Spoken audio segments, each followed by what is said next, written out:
You're listening to the Coop Homeschool Podcast. This is your podcast for community, humility, and joyful fun in homeschooling. I'm Mandy. I'm Jessica. And this is The Coop. Let's talk about our homeschool fails again. Oh. So fun. This time, though, we're talking about missed opportunities. Yeah.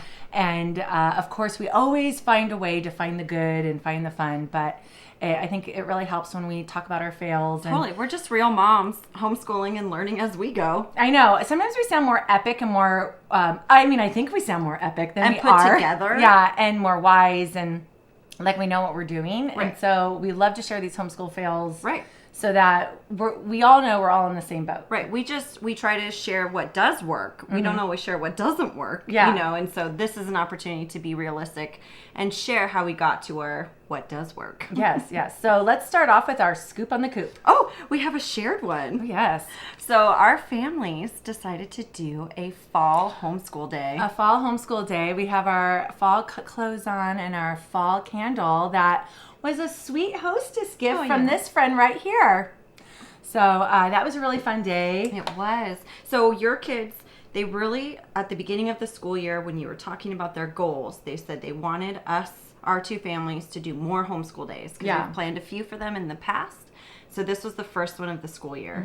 Mm-hmm. We documented it on our Instagram, so you can go and check out our highlights. Oh, cool. And our homeschool theme days. Mm-hmm. And you can see our whole day of events. And so, yeah, it was a blast. Oh, yeah. And you had planned so much more stuff, which was great because there's a problem with over-planning, which that's episode 39. Yes. But then there's a benefit to that, right? Because then you just have everything, and you went with the kids. Like, do you want to do this or do you want to do this? But we have to do something, right? And of course they wanted to do something, and I had told my kids, if you don't participate in every activity that Miss Jessica offers, you can go do a normal school day. You can go do math and your words and things like that. And they were like, why would we do that? Right. So they were very good participators. They were. Even my 7-year-old. Yeah. Only my 3.5-year-old was the one who was like, I'm going to go play with the truck for a little while. Yeah. But it was super rad and memory making. And I really loved, we learned about the Day of the Dead. And where did you get that lesson? I actually got that on Teachers Pay Teachers. And we'll put the link in there. What do we call it? Our podcast page. Yeah, our show notes. Page. Our show notes. That's the word. Yeah. And what's really great about that is, yes, you could have put together this awesome Day of the Dead lesson, but how nice that there's Teacher Pay Teachers where you throw a couple bucks at it, and there was a PowerPoint or what are they called now? Well, it's a PowerPoint and a Google Slides. So we use the Google Slides version for our purposes. And then there was the YouTube video. And there was the college students put together. Yeah, so she provided some really neat links to these other YouTube videos that were informative. So it just reinforced what we discussed through the slideshow. And then it also, I downloaded the writing prompt. And so the kids got to color a sugar skull, and then they had a writing prompt that they completed and then put it all together, and it's like a little fold out sugar skull. Yeah. And to me, that's the most enriching part of the day. Yeah. And it was something that my kids had no clue about. Right. We had seen the beautiful art of Day of the Dead I'm not saying the Spanish version of it because I always say it wrong. Dia de los Muertos. Yes. But I love that you tied it into Mexico and, but anyways, the art they've always seen at Disneyland. Right. And then sometimes they see it around in like the Spanish shop, the Mexican shops in Old Town and stuff like that. But so it was pretty, there's like a moth flying around in here or something. But so anyways, there's that it was just really fun, and we made those graves. Oh yeah, we made graveyard brownies, which was actually a tip from Radish Kids. And instead of doing a whole pan, we did individual cupcake sized, and then we tied it into talking about how the Day of the Dead, they use the days to honor and to think joyfully about their loved ones, to pray for them. And, there is a belief that the spirits or their souls come to visit on those days. And then we talked about our perspective as Christians about, how Christ died for us. And he conquered the grave. He resurrected. Right. Yeah. So that we don't hold significance in the actual physical grave, but we believe beyond that. Yeah. And it's so enriching to me when my kids get to learn about other cultures and customs and then also be able to delineate their own beliefs from that. So yeah, it was just a really, really wonderful memory day. Yeah. 9 a.m. to 6 p.m. And it could have gone all Oh day. yeah. All night. We could have done it 2 days. We didn't end in a movie night or anything. Yeah. Which it could have. They did watch a couple episodes of a scary Shrek. Right. But, Swamp Stories. Yeah. But that gave us time not to not necessarily recommending, but yeah. they enjoyed it. Yeah. So. All right. So let's get started with missed opportunities. Yes, ma'am. I was thinking of going first because I'm going to be talking about something from our fall day. Nice. Okay, go Yeah. for it. So my missed opportunity was when we sat down to carve the pumpkins. I was like, I could have totally done a pumpkin carving lesson. And I've done pumpkin carving for a number of years with the kids. So I definitely had like the know-how. I mean, not even the know-how of carving, but just knowing what they needed to know. Right. And here, Jessica had done all this work, finding the teacher pay teachers, done all this lesson planning, and then here comes the pumpkin carving, and I was like, well, let's take out a piece of paper, and which I actually had no paper. Right. But Good thing we didn't my really supply pursue is that. empty. Let's take out a piece of paper and draw our pumpkin face real quick. And what I would have loved to have done is said, okay, we're going to do 4 30-second segments, and you're going to draw 4 different, jack-o'-lantern or pumpkin faces that that would sound fun to you. Ready, go. And then we could share them and get ideas. And that would have just been a couple minutes. Right. And here that could have been a really cool activity. And I was thinking of it as we're doing it. And it would have prepared them, too, to take their design and then think about how to put that on a pumpkin, and we could have talked more about sizing, but then because they just did it, we were just teaching as we went, which means, that line that you already drew on there with Sharpie is not going to work. And those eyes are too tiny. And then,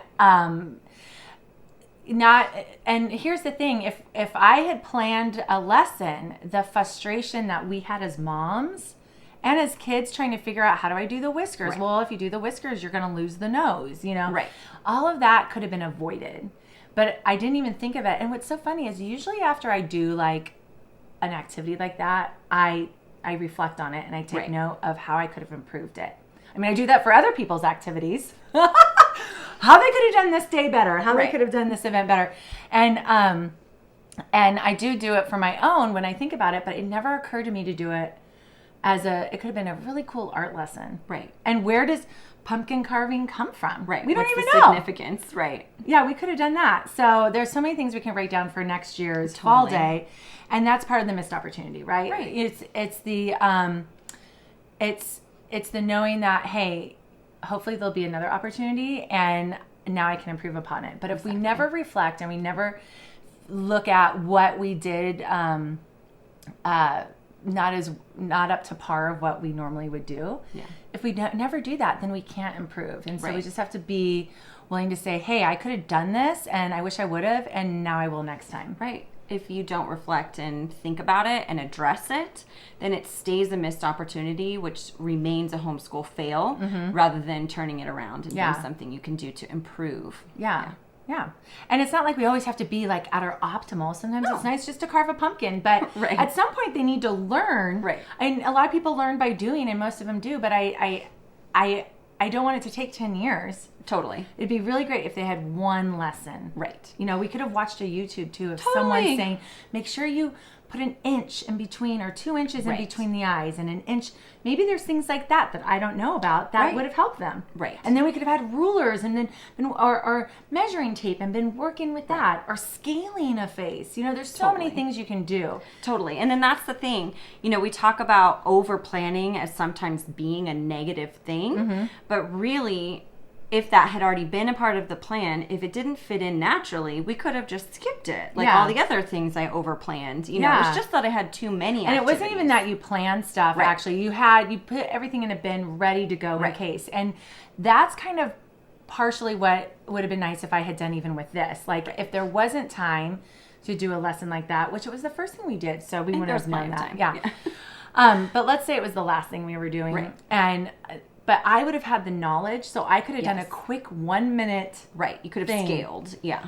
And that's the thing. And that's what's nice. So sometimes the over planning really is a benefit because you have that information there. You already planned for it. So as long as you're willing to be flexible. And it would have taken literally 15, 20 minutes to in my head to learn the stuff and to find for the yourself. Stuff. Yeah. Yeah. Your prep I could have work. gone into Teacher Pay Teachers. I could have gone on to Pinterest. I could have like on YouTube, best ways to draw face for carving pumpkins. Right. And learned right then and there, taken some notes and been done. So we're not saying to go all out on everything. It's just a missed opportunity. I was kind of bummed that I didn't do my job. Yeah. So what about you? What's another one for you? The one that really is most striking to me happened on the road trip. And it's a bunch of them all combined as one, which is that I did do all the prep work. I just didn't actually enforce it. And so I had these things kind of pre-planned, but I was being too flexible and too loose with my wanting to butt in, you know, and so when everyone was content to do their own thing, I just let it be. But that was great. Right, and that was great, but I missed the opportunity. I mean, I had 4 or 5 books, and that's overwhelming, right? Yeah. Like 4 or 5 books is a lot. Yeah. But I could have pulled out one, and we could Yeah. have talked about 9/11. I even had a podcast ready to go, and we were camping, and actually that day just went by, and I didn't know what day it was. Yeah.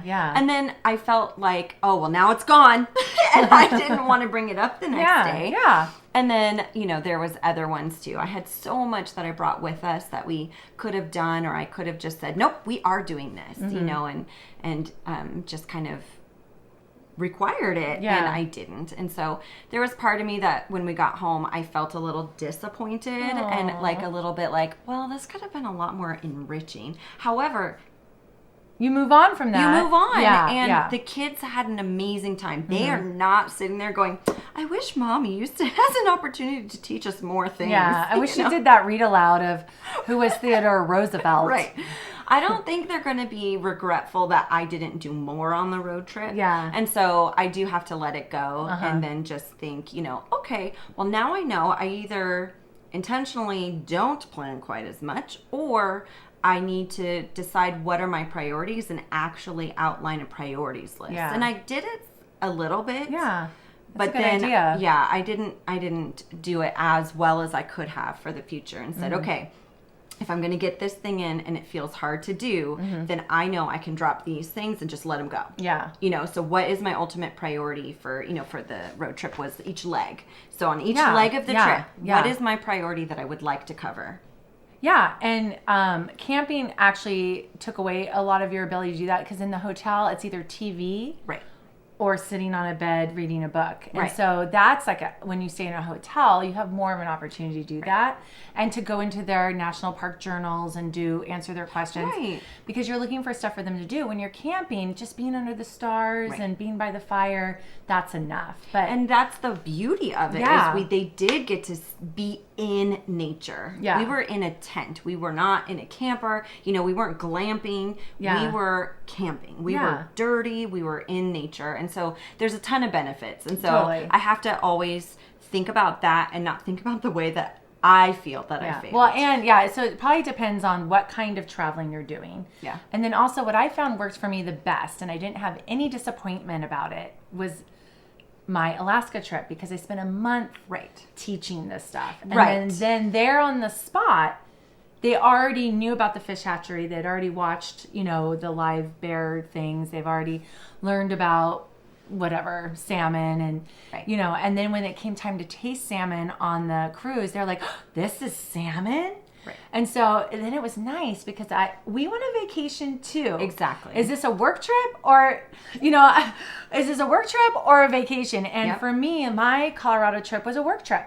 Right. It was a work trip, and I was constantly working. Right. And so I got back from that, and I was exhausted. Right. And that's its own fail too. Yeah, right. It is A different kind. I didn't feel like I got a vacation. No, it is a missed opportunity. You missed the opportunity to be on vacation with your family. Yeah. Not on vacation with your girlfriends, where you don't have the stress of what to do with your family, but to be with your family. Yeah, and I think when you primarily bond with your kids like I do in education, it's hard to know, how am I going to be without that? Like, how am I bonding with them? Right. You know, so it's learning how to balance all of that. Mm-hmm. Yeah, no, I think that's a good one. Yeah. Okay, I have another one. Okay, so we went to Legoland for the first time a couple weeks ago. I say for the first time, but it was really just the first time in a few years. And we are studying fables this year. And so I used that as a missed opportunity, in that the first time we went, they would have been really enthusiastic to do some of the learning that I could have, like, I already knew some of the things that were there. Right. I could have, like, prepared my own mind to talk about things. Totally. I could have prepared with, like, a book for them to read in the car. Like, what is Lego? That's one of the what is books, right? Done and done. Yeah, I could have said, hey, since we're going for the first time to Legoland tomorrow, it's a 1 hour. I know. Read aloud. You could almost listen to that on the way there. Yeah, I could have I could have had a kid read it aloud to us in the car on the way there. Right. Because it's 15 minutes for me to get there. So, that would have been cool. Now I can still do it. I got a pass, so I can do it all year. So I started building my repertoire of that. But if I was only going one time, what a missed opportunity. Totally. And here's the thing, like I said, that was when they were most excited to go. I don't know they're going to be as excited ever again this year. And so now I've kind of like, now they're going to see it as like a school. Force it? Yeah. Or is it more organic and exciting? Maybe I should just do like a Lego theme day again and do what is Lego, do some challenges. Knowing that they're going like the next day. Yeah, and then we'll go the next day. Mm-hmm. Yeah, watch Lego Masters. Yeah, that'd be cool. And then listen to music, and there you go. That's awesome. Yeah. So any more missed opportunities for you? I'm sure there's dozens. But not that I brought to the table today. Yeah. All right. So this is a nice short one, but I just want to show that even in the little parts of life, we feel the failures too. Totally. And if you never feel failure, that's great. It just means you're reworking things and you're moving forward. Right. So. And we just try to give you the benefit of what we've learned from our failures. Yeah. From our failures. All right. Well, now it's time for the Coop Q A, where we answer your questions. If you have a question you want us to answer, head over to the podcast page on our website, thecoophomeschool.com, or email us, mamahens@thecoophomeschool.com. Okay, so the question is, what do you fear about homeschooling? Oh. I already know my answer. Okay. So really, it came up really quickly. I fear not having my kids prepared for whatever they want to pursue in the future, whether it's a career path or an interest or, parenting, adulting, whatever. Yeah. Totally. I don't want them to feel ill prepared. You didn't teach me this, and now I can't, or you didn't let me experience this, and now I can't do this. Which may happen no matter what, because you can't possibly teach them anything. I mean, we talked about that in which episode was it? When balance of exposure, or there's balance of exposure, and then what was the other one where that's episode 35, by the way. Nice. Balance of exposure. That's very good. Yeah. And then I'll look it up while you answer the question. Okay. So for me, what I fear most is it actually came up for me when we were doing the homeschooled adults episode, which is we'll give you that episode number in a second too. But it was basically, I want them, my fear is they will not have a good feeling about homeschool. They will not feel good about the fact that they were homeschooled when we're all done with it all. Like, they won't look back on it and be like, I am so glad I was homeschooled.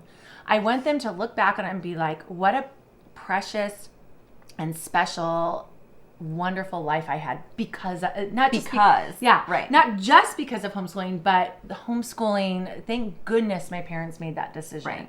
I fear them looking back and being like, ew, that was like so bad for me, and kind of like I'm not prepared, like you were saying, but then also like I didn't enjoy it. It made me hate whatever. I can't relate to my peers. Yeah. And so far it's been great because we have our ins and outs, but they're still children. Right. They're not teens yet. And so I would hate for my 18-year-old to look back and say, you should have put me at least in traditional school for high school. Right. So I'm hoping to have some good value-added experiences for them throughout their teen years. I think that's the beauty of having moms that you're close with who maybe can help you with that and know when to say, you know what, you do know better than your young teenager at this point when they're asking to go.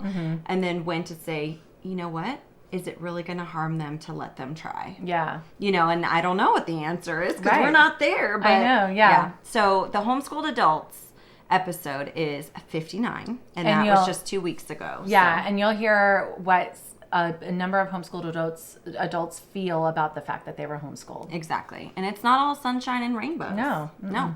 And then what I was thinking of when I was giving my answer was educational gaps. Yeah, so what I was saying was no matter what method you choose or what style you choose or anything, there's always going to be a gap somewhere. And so it's about making a priority about what you're willing to make the gap. Yeah. All right. Well, thanks. Yes.